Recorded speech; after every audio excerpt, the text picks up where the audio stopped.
quantos órfãos do feminicídio presenciaram todos os níveis de violência até chegar na violência máxima, né, que é o feminicídio. Qual é a política pública viável, possível, que pode ajudar essas crianças no seu futuro, a partir desse momento?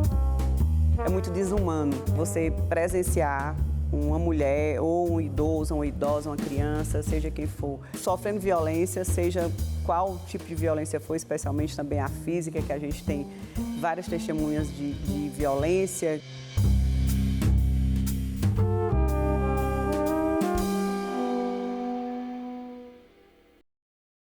Seja bem-vinda, senadora Augusta Brito, muito obrigada pela presença. A última pesquisa nacional de violência contra a mulher traz dados impactantes. A violência doméstica persiste, acontece à vista de todos e afeta o futuro de milhões de brasileiras. A senhora está no comando da Procuradoria Especial da Mulher do Senado, que é quem demanda essa pesquisa, e eu queria abrir a entrevista perguntando para a senhora qual é a importância, qual é a relevância, né, desse levantamento e por que o Senado lidera a produção desses dados no Brasil?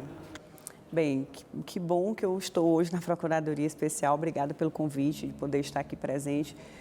Presenciando o que eu diria que é um dos trabalhos fundamentais que o Data Senado faz, que desde quando teve toda a responsabilidade de levar dados que foram aí o que fundamentou, né, a nossa criação da própria Lei Maria da Penha, que deu respaldou realmente com os dados que são muito confiáveis, que são coletados, são feitos realmente com muita responsabilidade pelo Data Senado, dando exatamente o que precisava naquele momento para que a gente tivesse que aprovar uma lei, que é uma das leis mais reconhecidas mundialmente como em eficiência ao combate à violência contra nós mulheres, que nós usamos até hoje, mas que ela, durante todos esses anos, também através de várias pesquisas que são feitas pelo Data Senado, a gente também pôde fazer proposições na própria Lei Maria da Penha de aperfeiçoar ainda mais nas necessidades que foram mostradas através da pesquisa. Então, as pesquisas são importantes, esta pesquisa é importante, porque ela fundamenta novas políticas públicas, ela fundamenta e ela faz uma avaliação também de novas proposições no legislativo, jurídicas, e ela vem com uma força muito forte de ser do Senado Federal, né? Desse respaldo também do Senado Federal e da importância que é essa parceria com a Procuradoria Especial também do Senado, com o Observatório do Combate à Violência contra nós mulheres do Senado Federal, que eu quero dizer que está fazendo um trabalho muito importante, fazendo aí o Observatório agora fazendo eu diria, uma ligação com os observatórios que tem todo o nosso país, para ainda mais validar os dados que estão sendo coletados. É fundamental a importância, assim, que a gente possa ter a clareza da importância dessa pesquisa, para que a gente possa avaliar, porque ela vem com um olhar e com expectativa também diferente, porque ela pesquisa coisas que ainda não tinham sido pesquisadas, como o que isso vai impactar diretamente na vida das mulheres, na questão econômica, o que é que a violência vai ter de impacto na vida da mulher, até no seu trabalho, na sua vida social. Isso a pesquisa também traz, para a gente entender que essa violência que acontece é uma violência que acontece no seu mundo privado, na sua casa, na sua residência, mas que ela lhe afeta na sua vida pública, ela afeta na sua vida como um todo. Né? Não, afeta até a economia do país. Até, né? A economia do país, exatamente. Porque quando a mulher não pode ou não vai trabalhar e não tem, né, não se sente segura porque sofreu violência, ela deixa de participar também de momentos sociais, ela deixa de participar até do trabalho de uma forma, começa a faltar no trabalho, aí muitas vezes perde até o seu trabalho, perde o seu emprego, né, por conta da violência que ela está sofrendo dentro de casa. Então, essa pesquisa vem só provando que a gente já sente na pele, a gente sabe que essa violência doméstica é para além das paredes da residência, né? Ela faz realmente uma grande violência, eu diria, na sociedade como um todo e na vida pública muito grande. Senadora, mas qual recorte que a senhora acha que foi o mais relevante, diferente, né? A novidade que a pesquisa trouxe nessa última edição? Eu não diria se é uma novidade, mas eu diria que é uma comprovação do que a gente, infelizmente, ouvia falar, né? Que é em relação à questão das testemunhas da violência, né? Toda aquela mulher que está sofrendo a violência, geralmente 70% delas sofre violência na frente de alguém. E, infelizmente, já a pesquisa está provando que acreditava que acontecia, mas a gente não tinha como provar para ser tomada também uma atitude para que as políticas públicas sejam construídas de uma forma diferente, para também respaldar especialmente as crianças, que veem ali a violência acontecendo dentro da sua casa e muitas vezes, eu diria assim, não só a violência física, psicológica, mas também chegando ao feminicídio. Quantos órfãos do feminicídio presenciaram todos os níveis de violência até chegar na violência máxima, né, que é o feminicídio. Então, como é que fica essas crianças e adolescentes? Cadê o poder público? Qual é a política pública que tem para fazer essa acolhida, né, com essas crianças? E qual é, senadora, no caso das crianças, que realmente talvez esse seja um dos dados mais impactantes da pesquisa, né? A quantidade de crianças brasileiras que está testemunhando no seu cotidiano as suas mães serem vítimas de violência contra a mulher e também são vítimas de violência essas crianças, né? Com certeza. Qual é a política pública viável, possível, que pode ajudar essas crianças no seu futuro, a partir desse momento, né? Da identificação dessa realidade? Falando da violência no seu extremo, que é o feminicídio, teve uma lei, foi aprovada aqui, né, no Congresso, que foi a Lei dos Órfãos do Feminicídio, que foi sancionada pelo presidente Lula, que é exatamente onde vai dar todo o apoio psicológico, também financeiro para que as famílias que ou adotem ou as famílias realmente que acolham essas órfãs do feminicídio possam ter também uma condição financeira, dentre tantas ações que o governo tem por obrigação de fazer com os órfãos do feminicídio. Mas quando não chega até o feminicídio, o que fazer nas crianças e adolescentes que estão ali vivenciando a violência física, a violência psicológica, a violência patrimonial, muitas vezes até a violência sexual, elas presenciam também acontecendo dentro da sua casa. Então, o que é que o governo está fazendo sobre isso? O poder público pode fazer sobre isso? Exatamente, é fortalecer as políticas públicas que já existem, tanto fortalecendo como vem sendo feito Casa da Mulher Brasileira, onde as mulheres se sentem, de certa forma, mais acolhidas para falar sobre algum tipo de violência, informando também o que é violência. Porque outro dado que me chama a atenção desta pesquisa é que aumentou muito o número de mulheres que diz que sofreu violência psicológica. Saiu de 61% para 88%. Então, isso significa também não só que aumentou a violência psicológica. Na minha avaliação, a informação sobre o que é violência psicológica. É ela se perceber dentro daquela violência, daquilo que não está lhe fazendo bem como uma violência, porque muitas vezes foi naturalizado. Então, foi naturalizado por muitos anos e ainda é, infelizmente, né? Por muitos ainda. Então, até ela se perceber que está sofrendo violência psicológica, que é uma das piores também, né? Que vai matando aos poucos e que vai, de certa forma, lhe tirando do ambiente social, do ambiente de trabalho, da vida pública como um todo, né? Então, ela é muito dolorosa, mas agora elas estão entendendo um pouco mais sobre o que é a violência psicológica.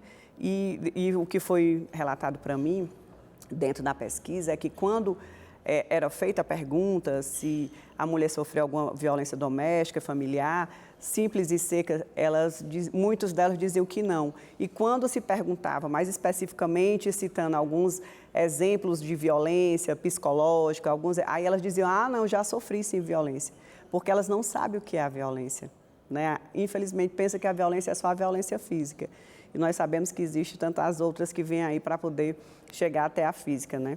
A pesquisa estima, senadora, a partir do número de entrevistas, né, quando vai expandir para a população total, que seriam 24 milhões de mulheres que não se percebem vítimas de violência, mas que relatam ter experienciado algum tipo de violência contra a mulher nos últimos 12 meses, né? É a naturalização da violência? Acredito que sim, não só a naturalização, como realmente, eu diria, não querer se perceber dentro de uma situação que muitas vezes ela depende ou financeiramente ou emocionalmente daquela convivência que se diz ali do seu parceiro.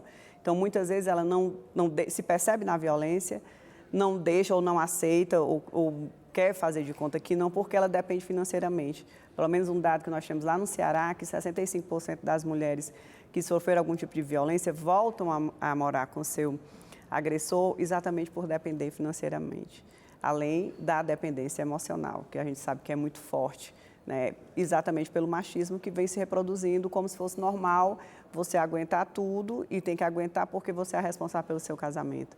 Né? Então, a pesquisa prova, mais uma vez, que ela nem se percebe naquela repetição de violências que vem acontecendo com ela. Ela não se percebe, ela muitas vezes acha que é normal ou que ela precisa passar por aquilo, né? Que ela realmente até é a culpada, né, de alguma ação de violência psicológica e muitas vezes ela também se culpam, né, por estar sofrendo aquela violência. Por que eu fiz isso mesmo? Por que eu vesti aquela roupa mesmo? Por que eu não me comportei melhor?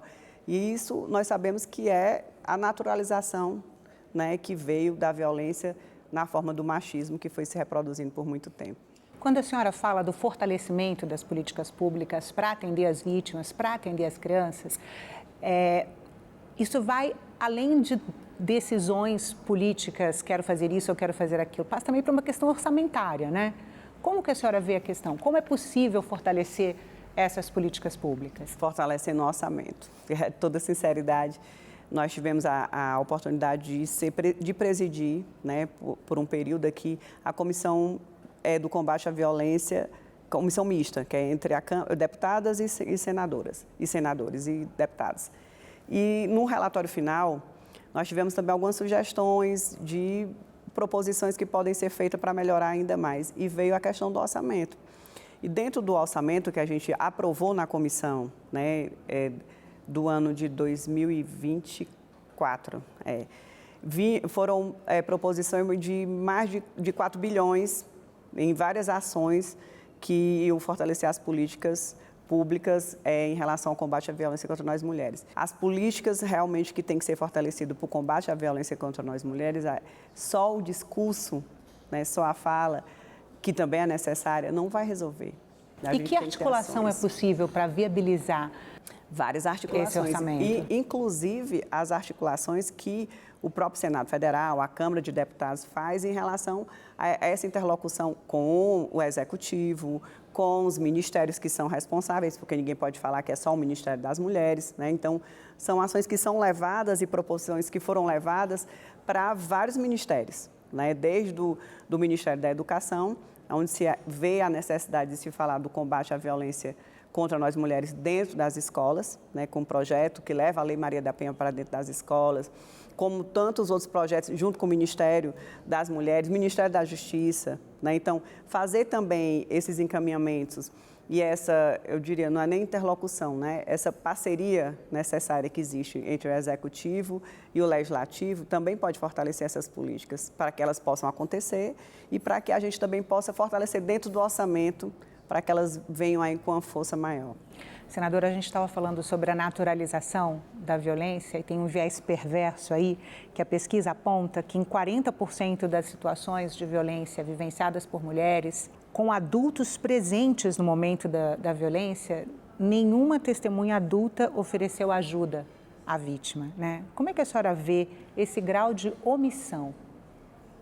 Eu vejo assim num grau de desumanidade, né? É muito desumano, né? É muito desumano você presenciar uma mulher ou um idoso, uma idosa, uma criança, seja quem for, sofrendo violência, seja qual tipo de violência for, especialmente também a física, que a gente tem várias testemunhas de violência que aconteceram, por isso veio também uma proposição de uma lei nos condomínios.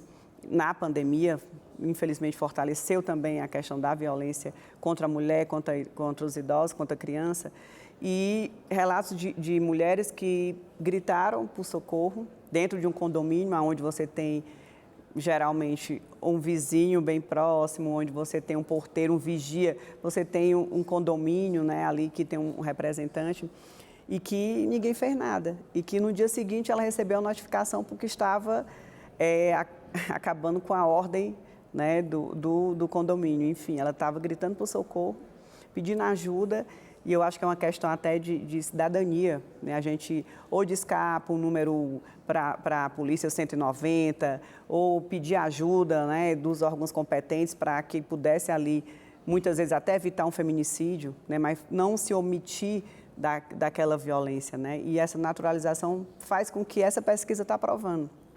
Que as pessoas finjam que o problema não pertence a eles, né? Não é comigo, então não é com ninguém da minha família, então eu vou me excluir desse problema. Mas isso, para combater isso, é lei, é legislação ou isso é, sei lá, campanha educativa? Existe lei, já existe uma lei sobre isso, né? Sobre a questão exatamente dessa violência presenciada dentro dos condomínios, que a pessoa não pode se omitir a pedir o socorro. Não está obrigando a pessoa a se meter, né, de forma, eu diria assim, para fazer justiça com as próprias mãos, mas para você chamar os órgãos competentes para fazer. Ali, e se o condomínio, em relação aos condomínios especificamente, não fizerem, receberão multas, né? Se assim tiver denúncia, se tiver algum caso que seja denunciado sobre a omissão, né, do pedido de ajuda, enfim, dos encaminhamentos para os órgãos competentes. Mas é necessário ainda que existam essas leis e é necessário que existam campanhas, porque também as campanhas vão fortalecendo, né, e desconstruindo esse machismo, vão mostrando também o que é a violência em si, vão fazendo com que as mulheres se sintam também, de certa forma, mais acolhidas, porque agora nós estamos tendo várias casas da mulher brasileira sendo implementadas, umas que já foram inauguradas. No meu estado mesmo, a gente tem a Casa da Mulher Cearense, então estão sendo implementadas, assim, eu digo que essas casas que tem o Poder Judiciário junto, né, que tem juízes, tem delegadas, tem toda uma assistência social também, dentro dessa Casa da Mulher Brasileira, tem também o fator que é muito importante que está lá, que é a dependência econômica, que faz parte também da Casa da Mulher Brasileira. A gente espera que com muitos anos dessa desconstrução, a gente possa ter esses grandes equipamentos com grandes formações para mulheres sem ter a necessidade específica, né, de estar ali todo o tempo combatendo a violência, que ela não exista mais, né? O nosso grande sonho é que a violência não exista mais. Senadora, a senhora estava falando das casas-abrigo, né? As casas que recebem mulheres vítimas. Não, a Casa da Mulher Brasileira. A Casa-Abrigo é outra política. Que a Casa da Mulher Brasileira, ela é bem mais ampla, né? Ela não só abriga a mulher, ela está lá, como eu falei, tem a delegacia, tem um centro de assistência para fazer, desde a psicóloga, assistência social, toda essa questão psicológica também para ser atendida. Ela tem a juíza, tem um juizado específico dentro da Casa da Mulher Brasileira. Ela tem um setor que é exatamente esse que trata do fator econômico, né, que é de autonomia econômica, que a mulher que chega até lá para denunciar na delegacia, que aí daí vai ver a necessidade de se encaminhar para uma casa-abrigo ou não, né? E, de certa forma, toda a rede de atendimento está ali junto para acolher com os profissionais, eu diria assim, totalmente capacitados para fazer essa acolhida, porque essa acolhida é muito importante, porque ela já vem muito fragilizada. Então, se ela não se sentir acolhida, ela não vai voltar, ela não vai denunciar. Então, muitas vezes ela volta a se submeter, né, ao local que ela está sofrendo a violência. Então, é muito necessário essas casas exatamente para ser esse ponto de apoio. Mas qual a perspectiva que a senhora vê de futuro, de capacidade de atendimento em escala dessas instituições? Das casas da mulher brasileira? Sim. Não, se nós conseguirmos botar em todo o estado, né, nos 27, contando com o Distrito Federal, uma casa da mulher brasileira funcionando bem, porque não é só uma, né? Porque geralmente ela fica ou na capital, e aí tem as cidades do interior, tem as cidades menores, que não cabe uma estrutura tão grande. Mas já vai ter uma referência de ter a Casa da Mulher, aonde nos municípios, pelo menos uma política que a gente defende lá no Ceará, os municípios também estão implementando a Casa da Mulher a nível municipal, com toda uma acolhida, um acolhimento também específico, feito especialmente para acolher aquelas mulheres da cidade do interior, que não tem como ter uma estrutura como a Casa da Mulher Brasileira, mas tem como ter uma estrutura que possa acolher, que possa falar da saúde da mulher, que também é uma questão trata também de você não acessar a saúde da mulher, você também está sofrendo, de certa forma, uma violência, quando você não tem direito a fazer uma mamografia, enfim, questões específicas da saúde da mulher. Então, aí vai se criando uma rede maior que tem que se conectar para que a gente possa verdadeiramente estar fazendo, eu diria assim, o que a Casa da Mulher se propôs, né, que é essa referência de acolhida, de atendimento naquele primeiro momento que você quer romper com aquele ciclo de violência. Mas, senadora, essa seria uma política pública mais fácil de executar do que, por exemplo, uma delegacia da mulher? Porque hoje nem 10% dos municípios brasileiros têm delegacia da mulher. Nem é mais fácil. Ela nem é mais fácil porque uma delegacia da mulher, ela é só uma delegacia, né? E a Casa da Mulher brasileira, ela junta vários órgãos como delegacia, juizado, assistência social, para até evitar promotoria, defensoria, tudo está dentro da casa. Evitar que ela fique repetindo, muitas vezes, né, sendo revitimizada o processo que ela passou. Então, se juntou ali, fez uma rede para que ela não fique repetindo a violência e sendo violentada novamente, só em contar a história novamente, que ela tenha um apoio maior. É o que eu diria que seria o ideal nessa acolhida para combater a violência. E junto ao acesso, uma via de acesso para cada uma das políticas públicas que vai prestar assistência às mulheres. Que não tira a importância de ter a delegacia, até porque a delegacia, como é só a delegacia da mulher, e a gente, né, tem uma lei que diz que a partir de 60 mil habitantes tem que ter uma delegacia da mulher, a gente queria que tivesse, em todos os municípios, tivesse essa delegacia da mulher, e exatamente para servir eu diria assim, de rede, né, juntando aí com a Casa da Mulher Brasileira, que tem tantos outros serviços que podem ser ofertados também. Senadora, um outro dado importante da pesquisa é o que mostra que, com a violência doméstica, as mulheres mais jovens, de 16 a 29 anos, são as mais prejudicadas nos estudos, né? 50% das vítimas abandonam, né, os estudos. São prejudicadas também no convívio social, 76%, superando a média geral de mulheres, né? Que políticas públicas específicas são necessárias para enfrentar a violência nessa fase da vida, na juventude? Como eu até tinha citado aqui, a questão exatamente de levar para as escolas, né? Também esse debate, essa discussão da importância de combater a violência contra as mulheres, levar para dentro das escolas, para tentar desconstruir esta violência que vem tirando, muitas vezes, essas meninas, né? Dar a oportunidade de estudar, de poder realmente entrar na vida pública. O que eu falei, essa pesquisa mostra muito essa necessidade da gente estar na questão, agir um pouco mais na questão preventiva, né, de informações, de ações mais, eu diria assim, diretas dentro das escolas, para a gente realmente conseguir desconstruir essa questão do machismo. A gente tem que, não só o machismo, tem o racismo, a gente sabe que tem tantos preconceitos, né, que foram criados e botados aí desde a criança até, enfim, a gente tem que desconstruir. Eu acho que dentro da escola é um espaço muito positivo, desde a infância até a adolescência, até o tempo que ela estiver no ensino médio, faculdade, onde for, a gente tem que estar sempre falando sobre essas pautas.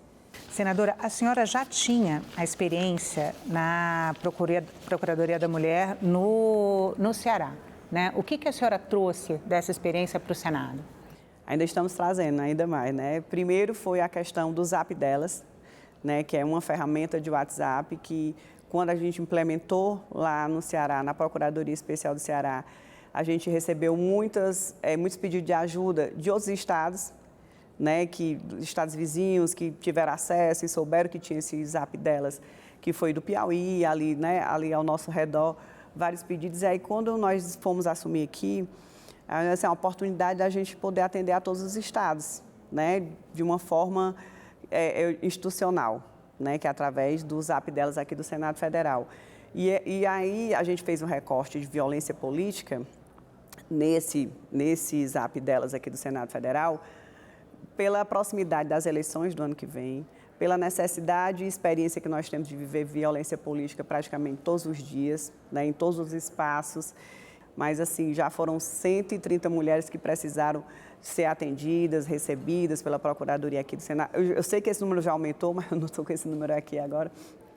E a gente está lá com a equipe capacitada, né, de profissionais que agendam atendimentos de forma virtual, que respondem, que também acompanham, né, o que for necessário, se for necessário dar entrada em algum órgão competente, acompanham para poder a gente dar uma devolutiva e a resposta, porque eu acredito que uma das queixas que tinham maiores eu vou acessar esse canal, mas eu tenho a devolutiva, eu vou conseguir chegar até o final, né, do que eu crio uma expectativa, vou ter uma resposta. E a gente tem essa preocupação aqui no nosso zap delas, aqui do Senado Federal, de estar realmente deixando essa questão bem confiável, como a pesquisa já é, né, confiável, o nosso zap delas também criar esse clima de confiabilidade entre as mulheres que necessitarem acessá-lo. Senadora, apesar do grande impacto, né, dos dados que a pesquisa traz, é possível, né, deixar uma mensagem de esperança? Claro, com certeza. Eu saí de uma audiência pública agora, que a gente estava falando sobre a Convenção de Haia, né? E nessa audiência pública foi lido o relatório, né, do trabalho da subcomissão, que foi pela senadora Mara Gabrilli, que vem com vários encaminhamentos, né, que das audiências públicas foram aí foram ouvido mães, foram ouvido, enfim, né, construir um relatório que a Procuradoria Especial vai se juntar à subcomissão para realmente reivindicar, que seja desde o Executivo ao Judiciário, a nós aqui do Legislativo. Qual é o nosso dever, né? Qual é a nossa obrigação? Eu acredito que essa pesquisa do Data Senado vão sair várias recomendações, né? Várias recomendações para todos os órgãos que possam aí fazer o seu papel, o seu dever de casa. Então, eu acredito muito no trabalho que o Senado Federal pode fazer. Eu acredito muito no trabalho que a Procuradoria Especial pode fazer para que a gente possa construir, junto, lógico, aos órgãos competentes aí, tanto política pública, como construir leis, como mudar essa percepção e essa questão do machismo, né, que vem aí matando tantas de nós, e fazendo tantas pessoas sofrerem, né? Senadora, muito obrigada pela entrevista. Obrigada também.